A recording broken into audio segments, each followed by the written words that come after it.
Ladies and gentlemen, boys and girls, Force users of all ages, welcome back to Inside the Tauntaun, a Star Wars podcast, where we get to the guts of what makes Star Wars meaningful to us.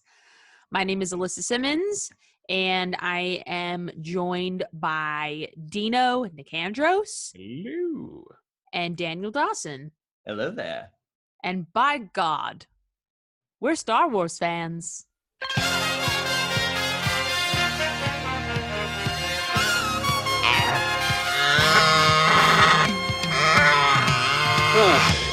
I thought they smelled bad on the outside. Star Wars Inside the Tauntaun. This is our podcast opening song. Alyssa, Daniel, and Dino talking about Star Wars. Like and subscribe.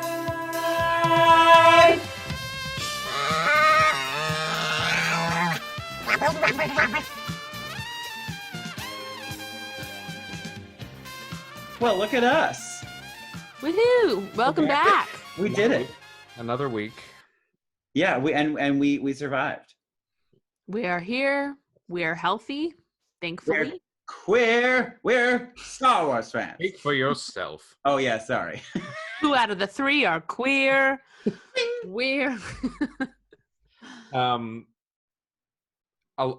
Let's just cut to the chase. A lot has transpired in the last yes. few days since What a freaking week. I've been battling on Hoth this whole time. I know. How goes it down there? Well, times are hard, man. Use the tow cables. I think we might. Oh, really? Is that a thing? Where is that button? Well, there's a guy sitting behind you. Yeah, he Oh! Oh! The whole time. Well, no, like facing the other direction. Ooh. Oh, He's already done that many times before we hit record. I don't know if so that's going to make the final cut. oh, geez. Hit better. Anyways, Or we've I am got out of this podcast. there's some amazing new developments in the last week and really exciting. I thought for sure we would maybe get some of these little nuggets May 4th or pre-May 4th to celebrate, but here we are. Yeah. Week following May 4th. It started trickling out May 4th, but And these are more or less leaks, though, right? We haven't. well, I wouldn't call it leaks. Is kind of a nefarious word. This is kind of. I think I'm going to go with like Disney hasn't officially confirmed, but it's stuff that will be confirmed by Disney. So it's Sure. not like plot leaks. Not a rumor. Yeah. It's just casting stuff that would. I want to know sources. Sorry. I want to know sources. Oh, okay. Well, I thought all you had to do was say sources, and that's Sources. I'm Sources. just gonna keep yelling that throughout the podcast. That's kind of geez. the. Hold on a sec. That's I kind got of the. my screen. Oh my god. Oh no. Yeah. This feature on Zoom is the worst thing to happen. Yes. Be thankful you're listening enough. Or maybe you are watching. Or maybe you are if you are YouTube. watching. So let's get into it. Go ahead, Dino. Let's get freaking into it. So I'm done. So our first rumor, or unconfirmed by Disney, but very likely at this point. Hayden Christensen returning as Anakin Skywalker in the Deborah Chow directed Obi-Wan series. Now the implications of this are interesting because, well, we assume, and probably rightfully so, that the Obi-Wan series takes place between Revenge of the Sith and A New Hope, kind of as a diary of kind of what he's been doing on Tatooine as he watches over Luke and self-imposed exile. But now this adds an interesting wrench into that idea. I think the timeline is still correct, but do we maybe see the series start before the end of Revenge of the Sith, or is this flashback potential? Or, I'm wondering also if they just like do Hayden Christensen's up, if they just like give him a lot of like makeup so we see like a lot more of him without the helmet on. You know what I mean?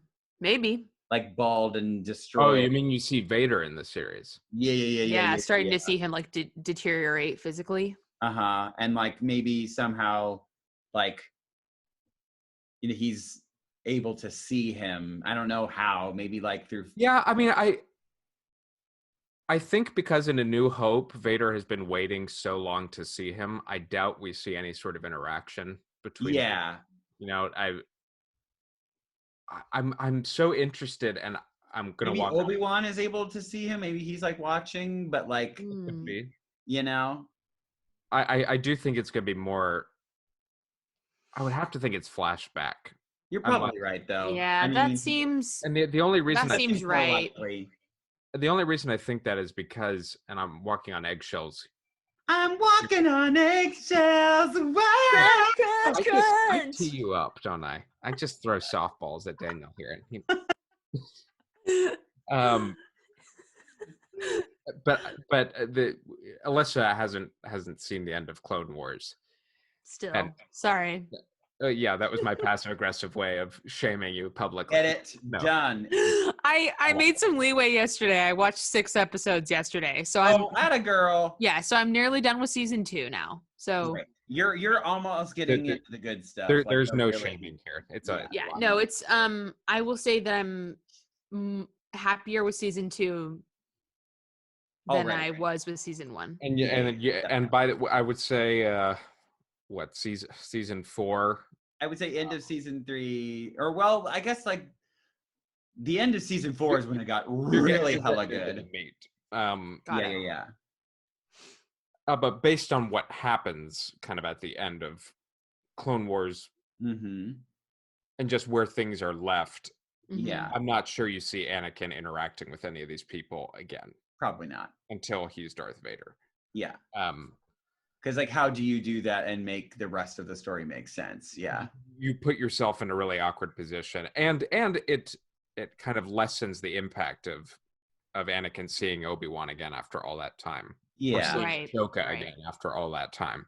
That being said, and I'm going to try to not spoil anything for Alyssa, but like... If you do, I'll scream. Yeah. There is an interesting... In Clone Wars, there is an interesting storyline for Obi-Wan, like a huge character arc thing that really kind of changes the way I see Obi-Wan, like for the entire series of films.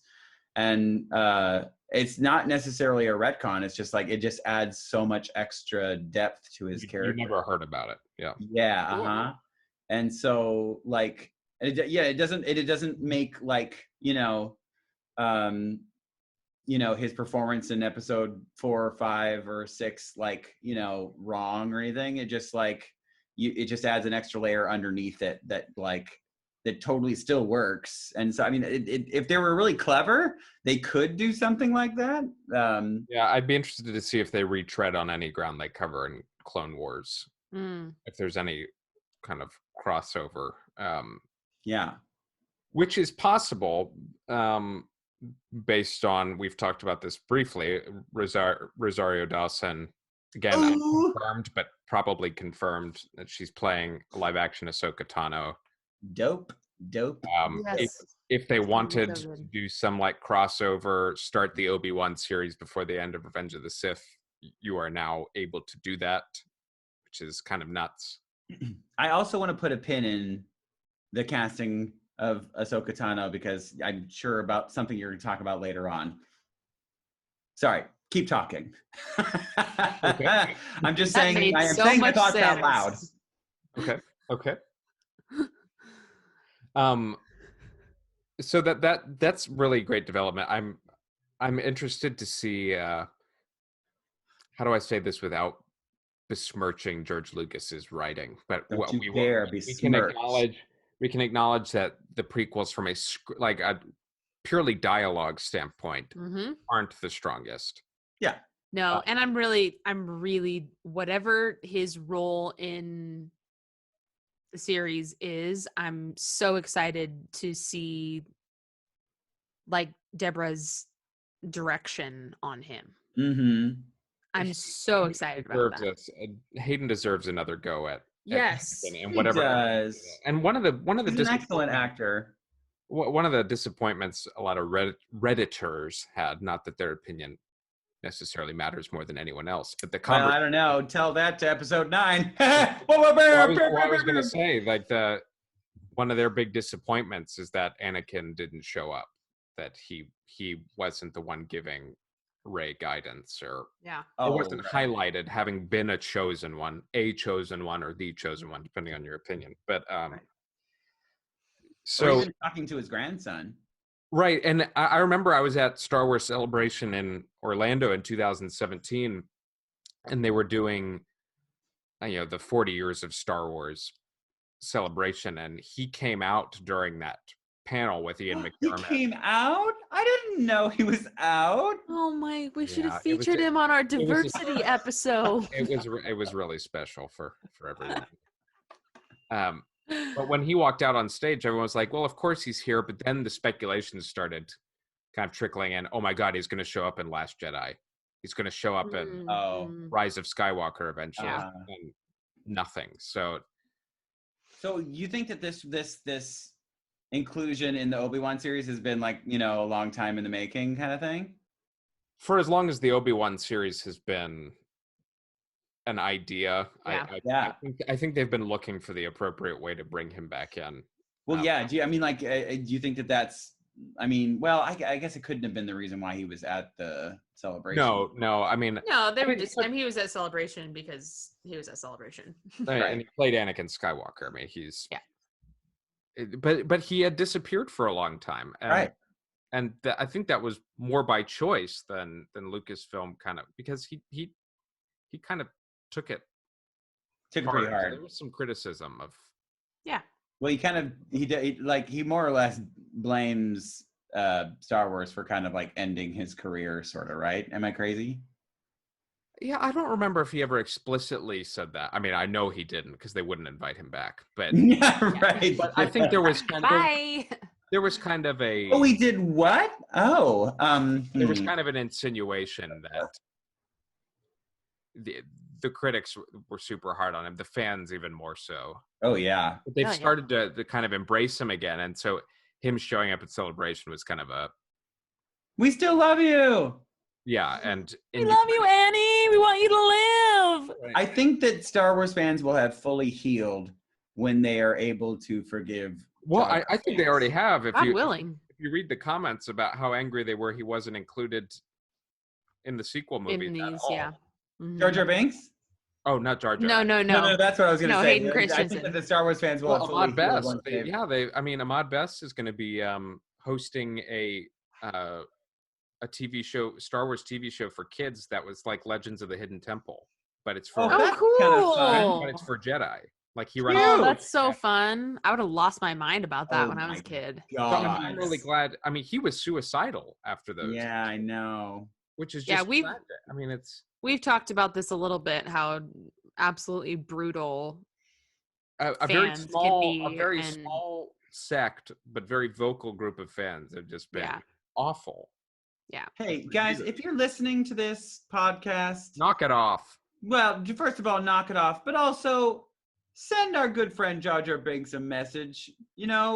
Ahmad Best is on Twitter. Yeah, he's on Twitter. Like, just say, hey, just thinking of you, and I liked your performance, and I see that now.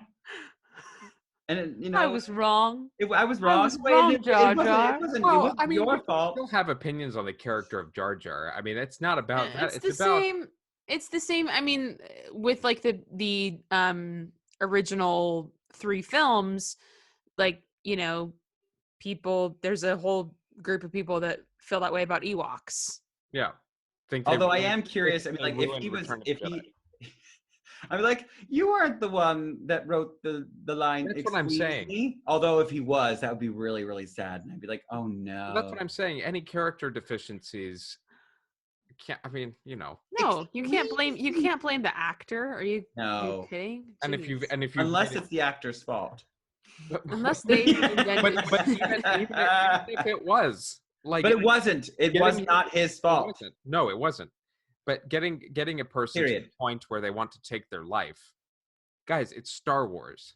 For goodness sakes. For the love of God. And I'm not saying that to be reductive of Star Wars, but it's we love Star Wars, but it's Star Wars. Stop They're being so movies. reductive, Dino. Space fantasy. Jeez. You know, it's So yeah. I don't even know what reductive means. I'm gonna have to look that up. I just don't. Well, that's exciting. I'm excited about yeah. him being a part of the Obi-Wan series. That's going to be too. awesome. And if he and Ewan McGregor get time together again, which undoubtedly they will, that's super cool, especially in the light of the successful Clone Wars series, which reinvigorated that relationship, reinvigorated those movies, as we've talked about so much. Another prequel actor, switching gears a little bit. In the last couple days, it has been announced, again, not officially, but this is likely a celebration announcement. Yeah. Temuera Morrison for playing Jango Fett and all of his clones in Attack of the Clones and Revenge of the Sith. It's been cast as Boba Fett in Mandalorian Season 2. Oh! Yes! Yay! This is amazing. Amazing news. Amazing news because of the implications of his casting. Number one, it's been hinted that Boba hasn't been dead, and it should be noted that in the old expanded universe, before Disney kind of scrapped most of it and recanonized, Boba gets out of the Sarlacc pit. Right. Yes. Detailed very.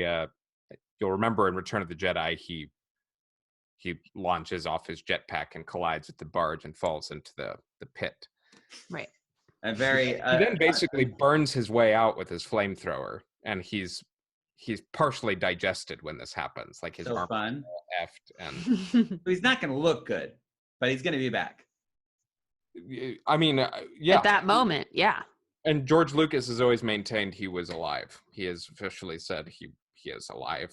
Well, I think even if he was still stuck in the Sarlacc pit, he would technically still be. Well, no. Yeah, well, it takes the Sarlacc pit 1,000 years to digest you. So I mean, there's a good chance. I mean, as long as he's got food down there, let's just pretend that he brought like rations with him. Well, in one of the Star Wars Aftermath books, which is a trilogy of books written by Chuck Wendig, he does this. It's in the first book. He does these little asides that show you just little vignettes of what's going on around the galaxy. And in one of them, he mentions that Boba Fett's armor is being worn by somebody else. Somebody found armor, which means that got spit up, which means it's likely he got out and just left his shitty armor. There you go. So he's out there running around somewhere. How confusing would it be if, like, he got rid of his armor and then Rex picked up his armor? Yeah. Well, but that's very confusing. That's interesting to see where Boba is, what his role is. It's accompanying these rumors. They were kind of talking about the size of his role in season 2, and that he's only going to be in one episode. But there was an even less substantiated rumor, so take this with a huge grain of salt, because I don't know how someone would know this at this point. Sprinkle, sprinkle. But they said in season 3 he's going to be a big deal. Oh, good. And they're already season 3 is already. Yeah, they're already working on season 3. Boba Fett is going to be a big deal. Yeah. So yeah, I was like, I mean, you're not even done like listing all the things that we were going to talk about, but already it's becoming a fairly crowded season 2. But as far as big names go for Star Wars. So it's like, but again, he's only in the one episode, right? So, and we don't even know like how much of the episode he's in. He could just be like literally a reveal at the end. But I don't think they'd be reintroducing him if they didn't have plans. Sure. Yeah. But what's interesting though is that because Temuera Morrison playing Boba Fett also plays his clones or plays the clones of Boba's father, Captain Rex. Captain Rex. It's confirmed in Rebels he was fighting at the Battle of Endor. Yep. White bearded Rex. Yep. They retconned Rex into the Battle of Endor because there's a rebel soldier in Return of the Jedi that has this giant white furry beard, and they're now calling him Rex. And I love that so Love much. it. I Love love it. it so much. Makes me so happy. So Rex is out there. Ahsoka is alive. Rosario Dawson will be playing Ahsoka. We know she's going to show up in Mandalorian season 2. Rumored Yep. that he only shows up in one episode as well. Oh wow. Okay. Because again, Accompanied- crowded, very crowded. Accompanied by Sabine Wren Sabine. from Rebels. Yes, I love Sabine. Man, So I think as far as like season 2 of Mandalorian, these are going to be chance encounters and maybe not super consequential yeah. immediately, because we're getting a Rebels sequel series this year, Right. an animated Yeah. series. Yeah. That's kind of what I was trying to figure out. It's like it's this kind of like the pilot episode for Well, season, so like there was the an next season of announcement. Rebels. There was an announcement about that where the sequel series of Rebels is going to be done with full Clone Wars animation. Oh, interesting. Oh.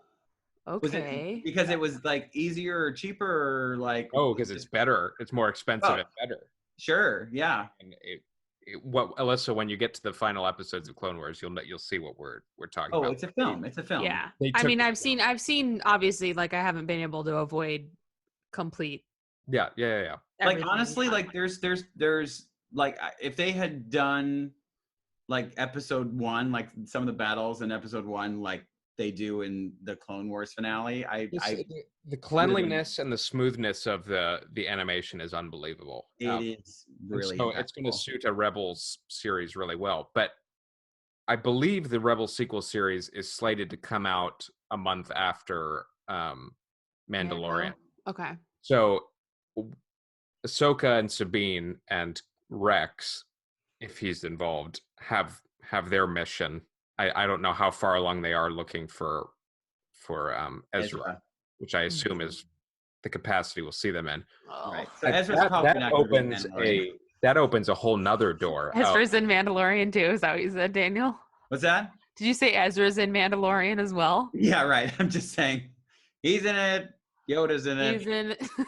Well, this does open the interesting possibility of Ezra and Thrawn are out there somewhere, they and I don't know are. how much of Mandalorian you want to, kind of cohabitate with the Rebels story. Right. It might just be like. I think this is just kind of a fun crossover event. I do Yeah. too. I do Like, too. kind of like Marvel television.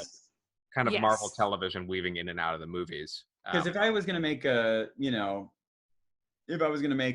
think the reason why they're bringing some of those characters into the Mandalorian story is because the Mandalorian story is going to have a little bit more to do with the what is it, the Great Purge of the Great Purge of Yeah. Mandalore. Mandalore. And that's why Sabine is important, because she comes Yes. from Mandalorian royalty. And I think that they're higher ups. more than likely going to tell us, because I mean, they're not going to like pull out the fucking dark sword or the dark saber and just like not tell us like, well, some of the fans who don't know what it is, they have to like let them know, and then also how did he get Because it? how did he get it? Yeah, and if Well- Sabine is going to be in it, she's going to be like, oh, let me tell you Well, all about it. this next piece of news is fascinating. Very The fascinating. dark saber, and let's give some backstory, because I know a lot of casual fans were like, "What the hell is a dark saber?" It's introduced in Clone Wars. It's a black tinted lightsaber Yes. that belonged to an ancient Jedi that was taken by a Mandalorian warrior. Mandalorian warrior kills a Jedi, takes it, and Back when they were not friends. and it becomes a symbol of whoever, it's kind of like Thor's hammer. Whoever wields this wields power. Immense power. Yeah. And basically is like the leader of Mandalore. You're the leader of the Mhm. Mandalorian tribe. So it's changed hands over the course of these 2 animated series. And when last we saw it, Sabine gave it to Bo-Katan. Right. Well, Bo-Katan is going to be appearing in Mandalorian season 2, played by the actress who voiced her, Katie Sackhoff. Oh Okay. my gosh. So, okay. Remember me putting a pin? Yes. Pulling the pin out. So that's the only thing that's like a little interesting. I'm like super like hella nerd boner about this, but like, why her and then not Ahsoka Tano? What do you mean? As far as the voice actor goes. Oh, I don't know. I don't know. Well, I feel like that's gonna like create a little like. I don't, because Kaylee Sackhoff has a lot of experience. She was on Battlestar Galactica. She's done a lot of sci-fi real-time acting. Ashley Eckstein is a voice actor. Yeah, she's a voiceover actor. That's what not it her. boils down to. Yeah. It's Yeah. not. Well, I mean, I think regardless of that, like actual real point, because I totally agree with that. I'm sure it's going to create a lot of divisiveness. It has a little bit already, but Ashley Eckstein's been at the forefront of telling people, relax. Calm down. It's not like she's getting canceled. She has a Rebels sequel. No, she's still got work. Fine. She's still got work. She's fine. She's going to be involved with Star Wars for a good long while. But I do think doubt. there's something of the physical demands. Rosario Dawson's done a lot of sci-fi as well. Yes, true. She can be an action star. Yeah. Ashley's incapable of stuff like that, but she's a voiceover actress, so it's a different medium. It's not her. Yeah, it's not her court. But this is so fascinating because, again, wow, the last time we see the Darksaber before Mandalorian is it was given back to Bo-Katan by Sabine Wren. right. She was Then like, comes the great Mandalorian purge, which we don't know about yet. Moff Gideon ends up with the Darksaber. So either we see. So he's apparently a part of the purge. I would assume. Yeah, I would assume. So. He knew a lot about it. I mean, he was definitely a young officer when it happened. And then how he gets the Darksaber, either we see it in a flashback, or Bo-Katan, come the time of Mandalorian, identifies who has it and has come to take it back. I kind of feel like maybe like the Moff Gideon is like his, like I think that he has his headquarters on Mandalore. Like that's where he's based. Could be. Maybe. Could be. But all we know is a massacre happens there, and he winds up with. Oh man, I really hope they show some flashbacks. I think they will. Right? I mean, we've kind of been speculating a little. I feel like that's going to be an expensive flashback. How cool would it be to see Bo-Katan and, a Mandalorian series, and here we are. I mean, she's a badass. That's an unbelievable development. That's super exciting. Wow. Huge. And so cool for the actress to be able to like play her in two different completely different mediums. Yeah. I mean, this was reported this morning by Peter Soretta from Slash Film, and he's got a really good track record with this. It'd be like the equivalent of like Mark Hamill like being able to play the Joker in real life. Like that'd be pretty nuts. And if you look at Katie Sackhoff, she looks. If you go Google up a picture of her, if you haven't seen her in a while or you're not familiar with her, she looks like her animated character, which is so cool. Yeah, you can see where the inspiration came from. Mm-hmm. So Mando is going in a really interesting direction. Wow, very interesting direction. So much Mando news. But yeah, that's a crowded season too. Like it's crowded in terms of names, but again, I don't. Bo-Katan might be more involved, but that makes sense to me because it fits in the story. Yeah, I think Dino, you nailed it right on the head. Like I don't think that all of those characters are going to be like. And you're going to have 5 storylines. Large storylines in. The story is about Mando and Baby Yoda, and they're going to encounter Ahsoka briefly. Yeah, it's going to be it's going to be little encounters, ships passing the night. These are to set up. It's kind of like Avengers Endgame, where you have. I always go back to it because it's the perfect example of there is a very simple plot, right? That have set up so many other things with just nods and winks and right. But there's a singular focus, and the focus is on Mandalorian at this point, Din Djarin getting the child back to wherever. Back to the homeland, wherever that is. Back into the hands of. But you'll kind of cross paths with people who are on their own journeys, and Yeah. And it's cool Which that we're all I think is a smart thing, and also a really fun thing to do for Star Wars fans, Yeah. especially really, really big Star Wars fans, because a lot of people will, like, you know, I know there's quite a few people who have only watched Mandalorian, who've like not really even seen the Star Wars movies.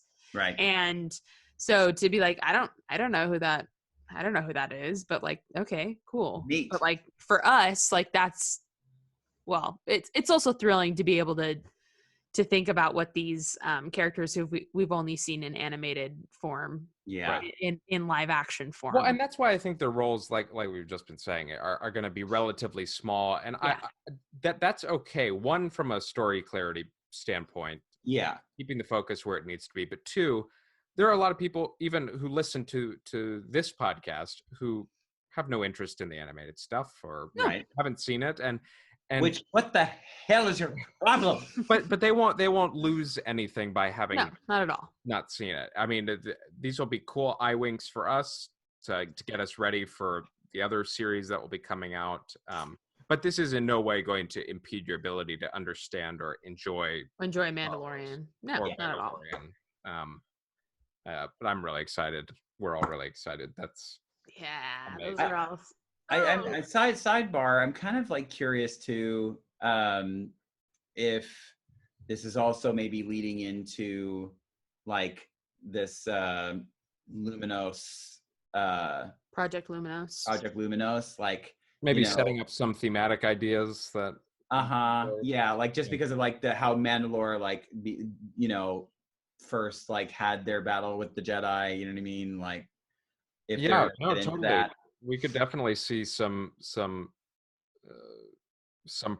pre-Star Wars that we know, prequels Star Wars Mandalorian action where we understand where the animosity came from, and like maybe like how the Darksaber was taken from the Jedi at the, that would be really neat to see. Yeah, they've left themselves the ability to kind of branch out in all directions, and more importantly, make Star Wars interesting outside of the Skywalker story. Yes. Right. You know, there are other applications of the Force. Daniel, you and I were talking about this in the context of the video games, Fallen Order video game. Yeah. Being introduced to Force users who aren't Sith, aren't Jedi. Right. Like they may not even know what they are. Or care. Or right. think both are wrong. Sure. Because they are religions. I mean, they are right. The Jedi and the Sith are religions. Yeah. So a lot of interesting directions. And speaking of Fallen Order, EA announced, or Disney and EA both announced this week that Fallen Order is becoming a video game franchise. Yes, I mean that definitely a sequel. But we knew a sequel was coming, but the franchise thing. Franchise, it's like, okay. I mean, we're digging into this Jedi Purge time period. Yeah. But with characters who don't necessarily know Obi-Wan. Yeah. Not which I think is really, really cool and really smart. Super cool. And it's just like with the implications of that, it's like, so like, where do they go? Well, and the whole plot being, how do we restore the Jedi Order? So you're going to see various groups of people trying their best to restore the Order. Yeah. Are they going to like somehow like wrap it up with them at the battle on at the end of episode 9? The island. On Exegol? Maybe. I mean, the Rebel ship was there. The Ghost was there. That'd be pretty cool. Be neat. Who knows? But the thing that we're boners. I love that because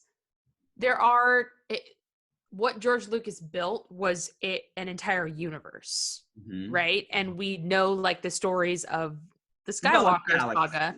Yep. What? Well, a galaxy. Galaxy. Yeah. But yeah, so it's exciting and really fun that we're getting to meet all of these new people. I was Yeah. concerned about. Creatures. I really was concerned about overload, and this kind of came to a head when Solo kind of bounced at the box office, Yeah. probably unnecessarily. And I think part of that was timing. It was a lot of timing. It was sandwiched between some other behemoth movies, and it was kind of just an awkward time for it to be out because Disney's moved all their releases to Christmas since they inherited Star Wars, but then they were going to try May again, but people don't associate May with Star Wars anymore, or like you know, for a release date, because we're so used to the big Marvel event movies now. But anyway, I was kind of at the point where it's like, I think we're trying to think too much is happening. You're taking away from the special kind of event quality that it has always been Star Wars.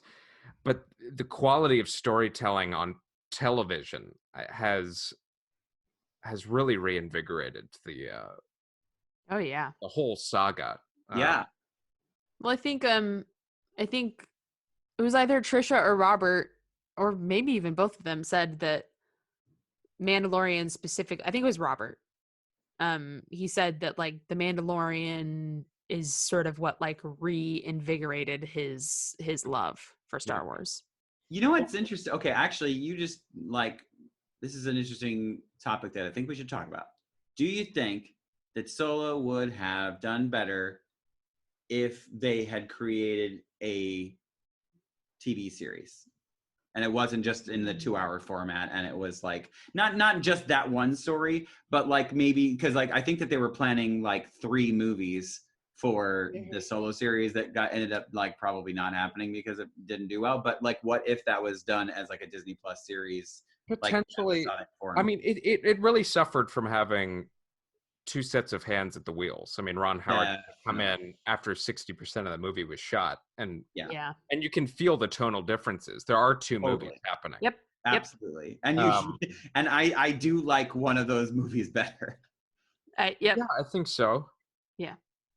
There is a part of the film where I'm like, oh, there's the movie. Yeah, like there was nothing about Solo that. And we don't need to go on too much. We can talk about Solo on its own, but like, there's nothing inherently that I dislike about Solo. I enjoyed. No, same. I enjoyed it too. In fact, I think it's like they have one of the best droids I think that they've ever created for Star Wars. Yes. I adore that droid in that movie. So I don't know. I do think it was more the creative differences that kind of damned that thing to obscurity. Also, there is the whole thing of I think, for the record, Alden Ehrenreich did a great job as Han, considering what his task was, but his task is impossible. Mm-hmm. Absolutely impossible to follow up to follow up Harrison Ford. It's impossible, and he did a remarkable job. But I don't think fans asked for, or we're super keen on a Han follow up. It's like we don't need it necessarily. Yeah. Sure. That being said, I think there's a place for it. Yeah, and I'm kind of I'm sort of like, I mean, since you sort of like inspired me, I kind of feel like it may have done better in the episodic form. Like, yeah, I think you're right, which is an interesting segue because Grace Randolph, she's a movie critic. She's done some comic book writing, but she has a show where she kind of reviews movies, reviews trailers, and she's very well plugged in. She had mentioned that Disney was in the early stages of developing a Lando series for Disney Plus with Donald Glover, which is dope. Who I think is probably the star of that movie. I mean, hands down. He is a kindred spirit with Billy D. Williams. Yep. Yeah. He's so friggin' cool without trying. Literally.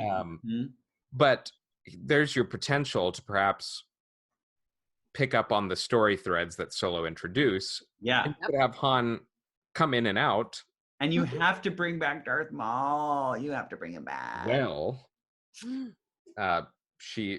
Grace Randolph says that is a very likely scenario. Again, it's just one person relaying what she has been told from industry people. Yeah. So this is not us scooping, like we have no knowledge of this, but but obviously he would. Yes. He is running Crimson Dawn at this point, the crime organization. Oh, spoiler alert! Sorry, guys, if you haven't watched it. Yeah, so I can't help you there. He is alive and well, and well, I wouldn't say well, but definitely not well. well, and he's not alive in real time. But in this time period we are discussing, he is ex Sith Lord gone full crime lord. Yeah, you see him at the end of Solo, and we were all like, "Oh my god, you can't do that!" And then not follow up on this.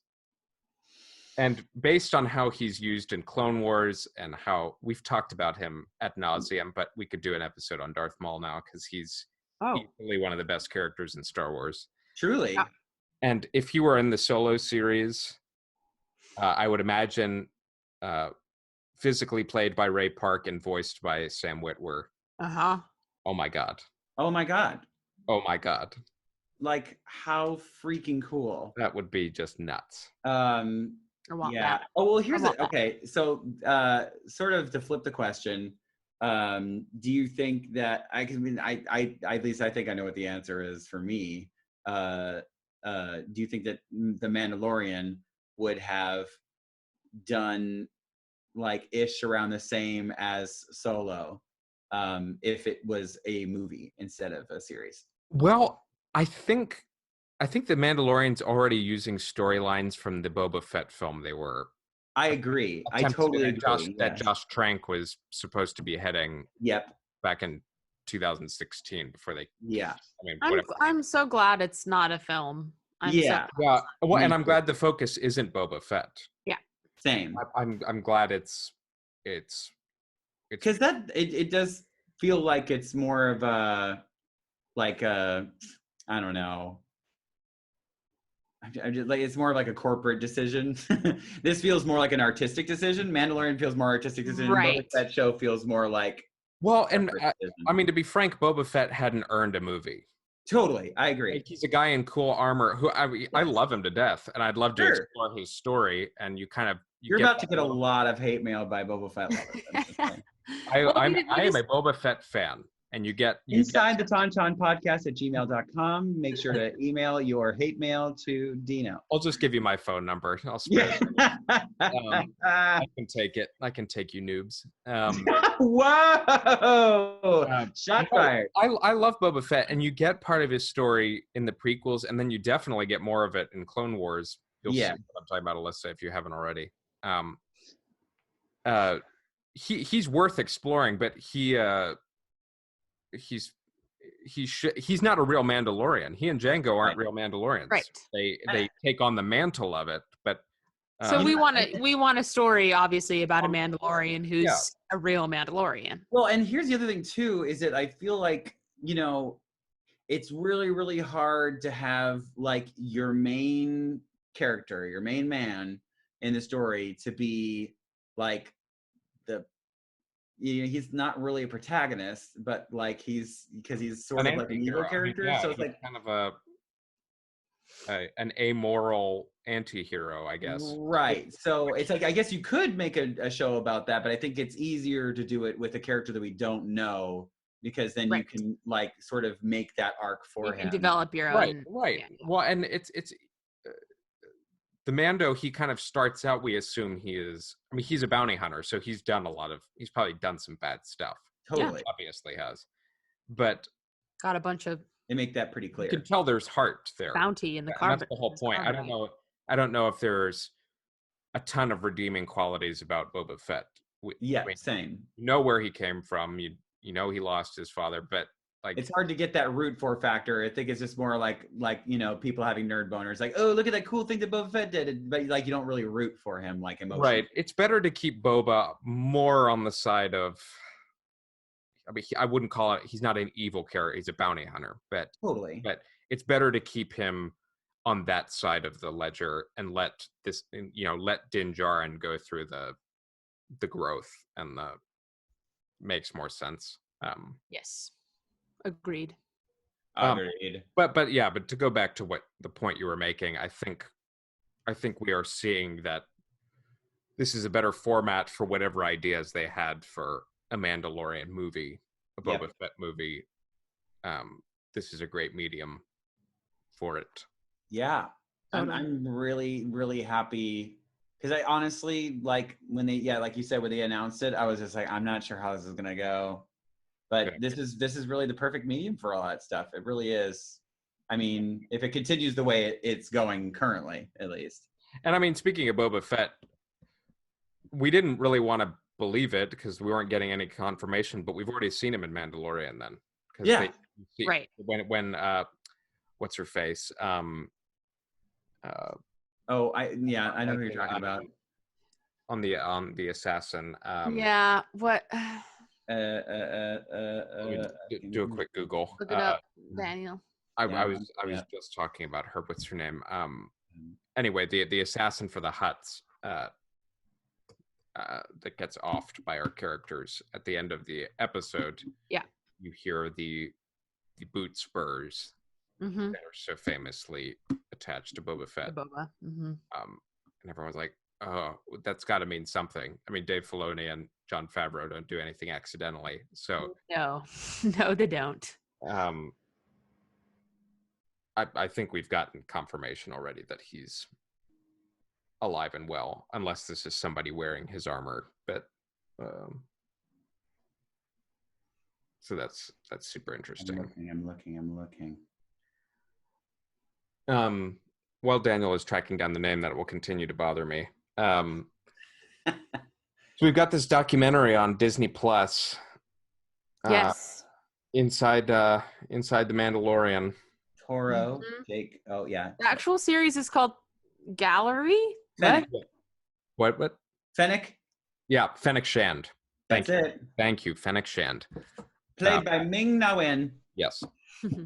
And she's going to be back, apparently. Oh, yeah. Yeah, that's pretty clear. They've announced her casting's back, so I guess she's doing okay. I'd be very surprised if she wasn't back.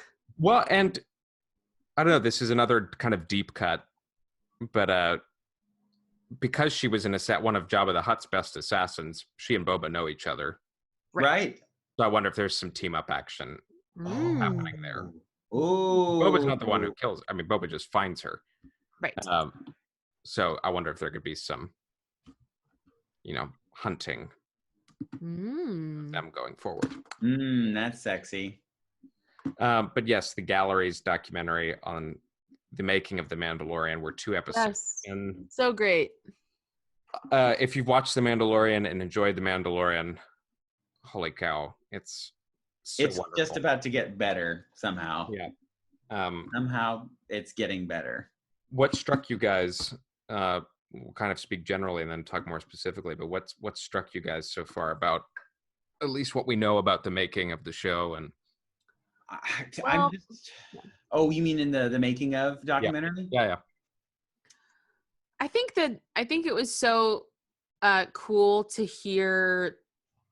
They have if you don't know the sort of premise of the documentary, it's like a roundtable situation. So Jon Favreau and all of the directors of the episodes are there, and the first episode is specifically about the direction, and then the second episode is called Legacy. Legacy. Yeah. So it was just it's something that's really not done often to have a different director of every single episode. Yeah. A lot of series will have, like 2 or 3 that they kind of like rotate through. Right. But to have this sort of like team, and they all vary in experience, and they all vary in tone, like, genre, and genre. Yeah. And I think that it's a testament of the writing of the show. Yep. And of the production of the show. Yeah, like Jon Favreau being able to bring that team together. That it works so cohesively. Like as like an actor, I obviously could tell that every episode was directed by someone different, because just like Totally. we were saying, like the tone is different. Totally. Like they're little, you know, you can tell like, oh, this person really likes these kind of shots, or they really love, you know, action, or what have you. But What have you? But yeah, so that was really cool to just kind of like see them all in the same place, and to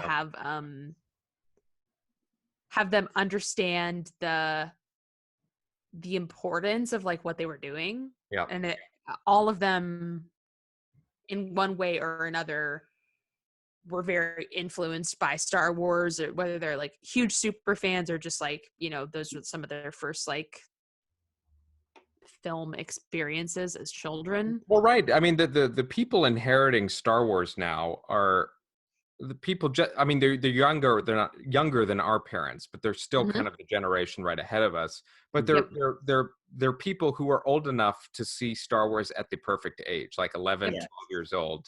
Totally. And they are now kind of the inheritors of all of this, and we are so much better for it. Yeah. Oh, yeah. Absolutely. They know better than anyone. Yeah. They know better than any generation, at least as far as the originals go. What that feeling was like seeing the first Star Wars in a movie theater And getting the toys, and you know. Yeah. I mean, they're from the beginning. Watching it become Star Wars. Their perspective is really valuable. I had a couple of thoughts, and it was just really interesting to watch. Well, first of all, just watching Dave Filoni explain his thoughts on the Duel of Fates. We need to post this on YouTube. I mean, like, honestly, just like that, like, section alone was just so awe-inspiring, and I loved that they like would pan to the other directors and Jon Favreau and all of them, and they're just like, oh my, just completely enthralled by what he's saying, because it was like, he's a fucking like encyclopedia genius about Star Wars. Well, I think Deborah Chow, I think she said in the documentary, she said like he knows, he like inherently knows what the right Star Wars things to do. Right. Yeah. He knows what is right, and that sounds kind of like a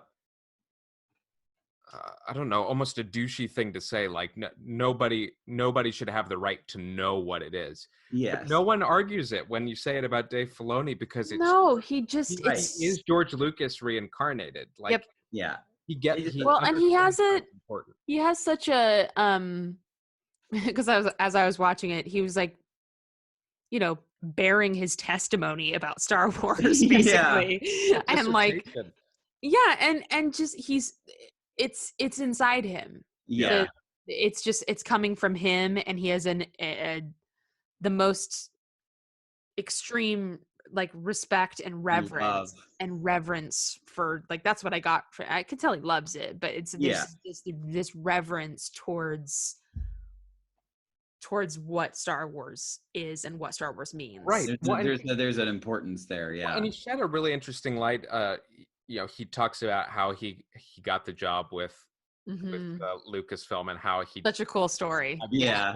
Couldn't believe it. Like, you guys are joking with me. It was like the SpongeBob people are messing with me. I'm being pranked by the SpongeBob people again. And talks about his meeting with George Lucas at the ranch, and then he gets up, and a couple minutes later, George sends him out of the room, and then lady comes out and tells him he got the job. But he shed some really interesting light on how George was always in favor of pushing Star Wars in bold new directions with new voices. Yep. But the most important thing he ever told him was, make sure it's hopeful. Make sure I wrote that whatever down. you do and whatever story. He said, he said, remember to make these stories hopeful. So much hope. We can be driven. Anyone can be driven to do terrible things, but we can persevere. Which, you know, it's like, which I think is like probably maybe a reason why they didn't do a Boba Fett story. Because, you know, like, how do you make a Boba Fett story hopeful? I mean, that would have been interesting to see, but like, I think that doing the Mandalorian show makes the introduction of the child is is brilliant. I mean, the epitome of hope. That is Yeah, literally the epitome absolutely. of You I watch mean- someone who, for the last, hour, you know that they have been killing people, right. and here's this child, Yeah. and you see, which is brilliant too, because he's wearing a freaking suit of armor. So like you see the change happen in him, where he's like, Mhm. nothing else matters, and this is my priority.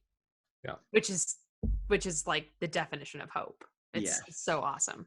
My other thought that I had while watching the documentary was it kind of, just because of like the way that like Jon Favreau is like looking at him and all these directors, it feels like, and also just his story from like being more or less mentored by George Lucas, and now it kind of feels like he's sort of being mentored by Jon Favreau And Kathleen Kennedy and Mhm. it just feels like they're sort of like, prepping him. They're like very slowly nurturing him Well, and into. he's completely new to live action. Yeah, right. And I love how humble he is about that. He's Oh, just, he's so humble. Yeah. Jon Favreau's filling in the gaps of technical filmmaking, and Dave Filoni's filling in the gaps of just sheer canon knowledge. yeah. Um, There's people out there that would be like that know they aren't ready for it, but Yeah. they love it so much that they're just like that they would throw themselves out there. They're like, I need to do the next Star Wars film, even though I know I'm ready, but I need to do it. You know what I mean? Like, but he knows, he's just like,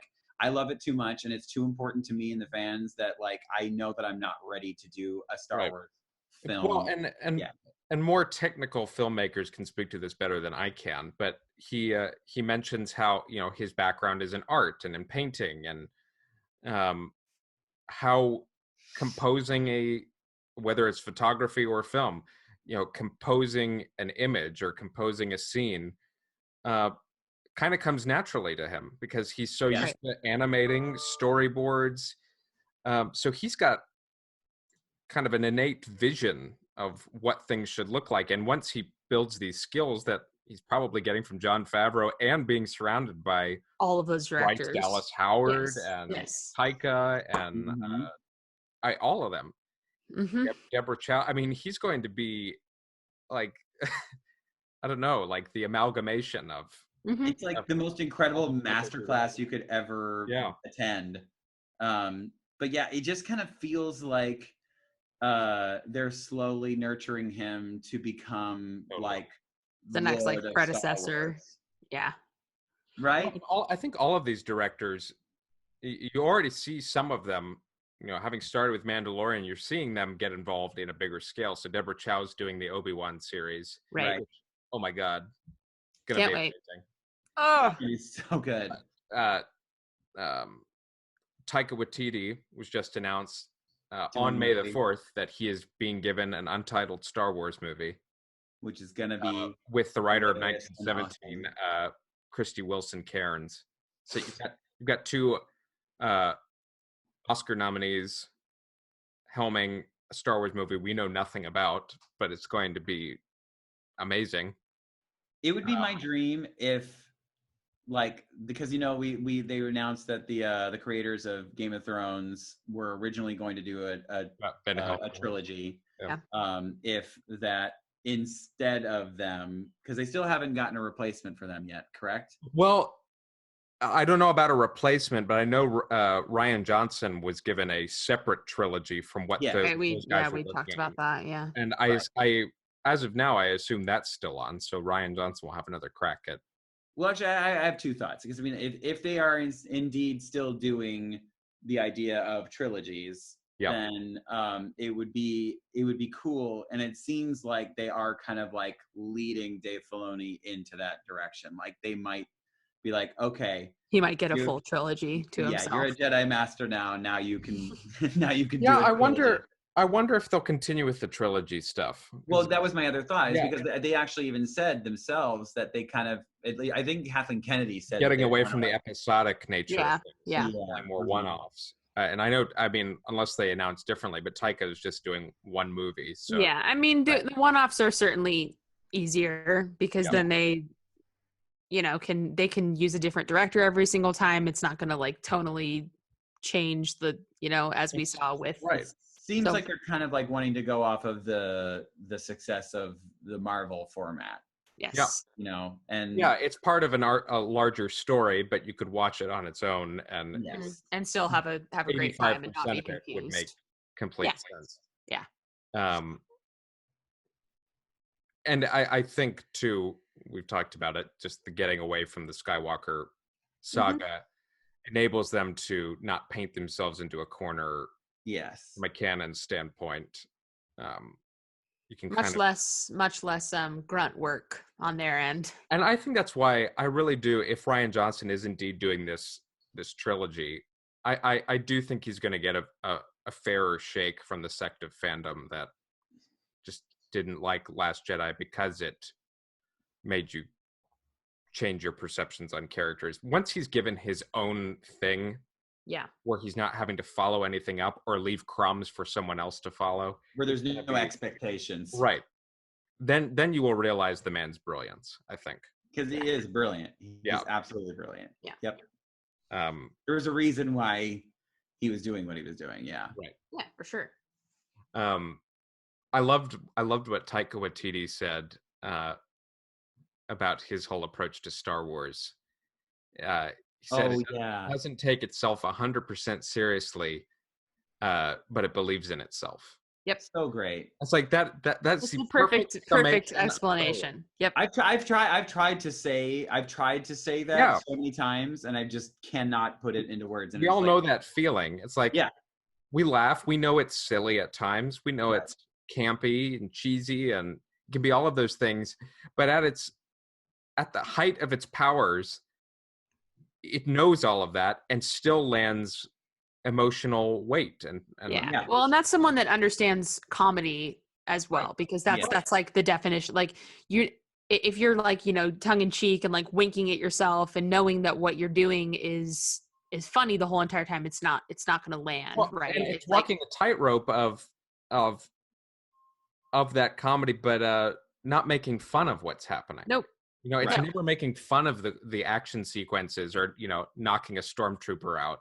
Yeah, you still take it seriously. It's like there's real stakes, but it's not this just relentless darkness. There's like Taika Waititi's episode. At least I'm fairly certain it was this episode, like where the stormtroopers are sort of like sitting around, like that's his episode, and they can't shoot it. They're like, oh god, it's and they're obviously poking fun at the fact that they are terrible shots. Yes, it's little things like that. It's like stormtroopers can't hit anything, and they're sitting there with the pistol trying to. It's perfect. It's but still taking itself very seriously, but well, even Taika's portrayal of IG-11, it's like this killer droid, but also is apparently like suicidal, but who's just again kind of has that dry sense of humor while he's murdering people. Like, oh my god, that's great. And it's just funny enough to where you're giggling, but he's also a horror. I mean, just spinning around on, his head spinning around, killing his machine, spinning around. I mean, that's peak Star Wars, and I loved that. Absolute peak Star Wars. Yep. Kind of congratulations, Dave Filoni and everybody on the show. It's peak. I can't wait to see more episodes. Well, and they have kind of a running list of all the people involved directing season 2. And really? I don't know if I've seen that yet. These are all confirmed. Is it like a lot of the same names, or do they got some new people? Some. So I believe everybody from the first season is back. Oh, cool. Is it the same amount of episodes? I would assume not, because the list of directors is longer. Oh, interesting. So no. That's great. Dave Filoni is doing just one of them. He's written and directed just one of the episodes, but Taika's doing one. Bryce Dallas Howard, Jon Favreau,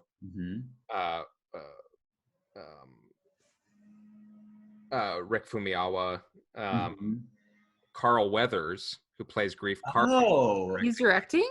that's interesting. Oh. Peyton Reed, who directed Ant-Man, is doing an episode. And Cool. Robert Rodriguez. Okay. Oh, interesting. Neat. I mean, a cult filmmaker legend. Yeah. So, I mean, you have an even wider breadth of perspectives for season 2. Yeah, So absolutely. exciting. No more women, though. Yeah. No. Well, no, there's No, all the new ones are men. I was Hey, but at least they kept the women, right?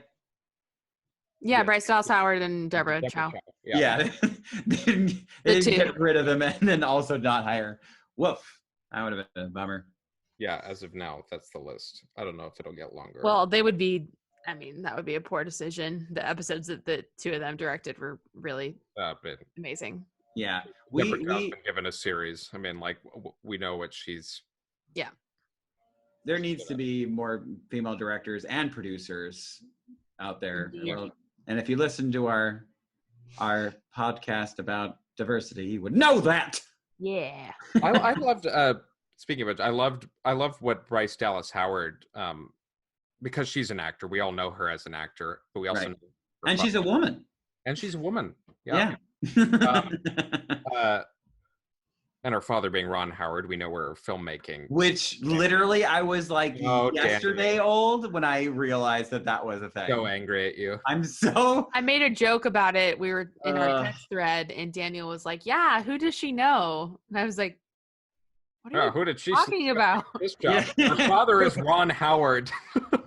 Have you heard of him?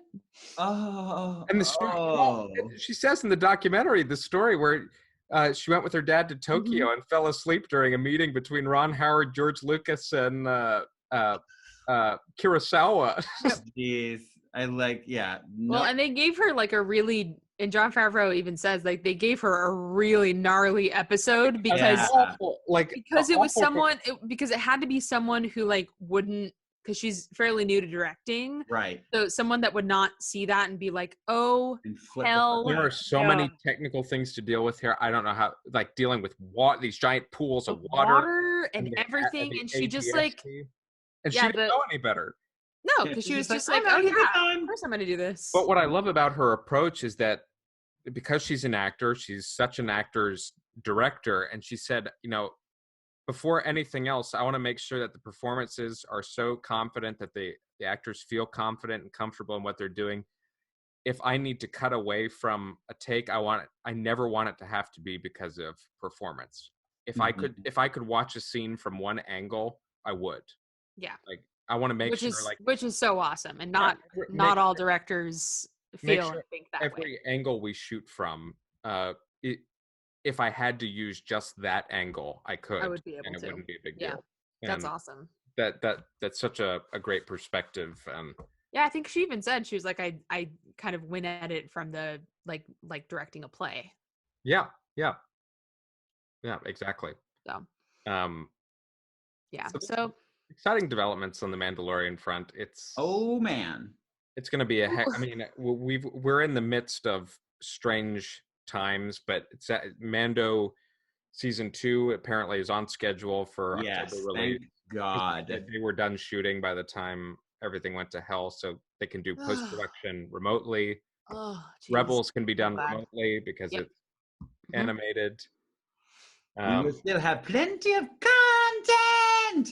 Yes, it's gonna be a good year for Star Wars if it's not for anything else. But Daniel, do you have the closing thoughts for us, and then we'll wrap this little up. So I think it'd be really fun to ask the audience a question. We're breaking the fourth wall. I don't want to test them. Okay, so what character are you most excited about for Mando season 2? Curious about that. Also, or what character do you want to see that hasn't been announced yet? Like, is there a character that you're like, oh, I wish this was in Mando season 2? Or, you know, really anywhere in Star Wars, I guess. But specifically Mandalorian season 2. I'm just curious what your thoughts are. Yes. But also, if you have just like any questions that you guys want us to talk about, or you're like, things that we haven't mentioned, and you're like, why haven't you mentioned that? You can definitely drop into our DMs on our Instagram account, which is at insidethetauntaun. And also, you could also email us at insidethetauntaunpodcast@gmail.com.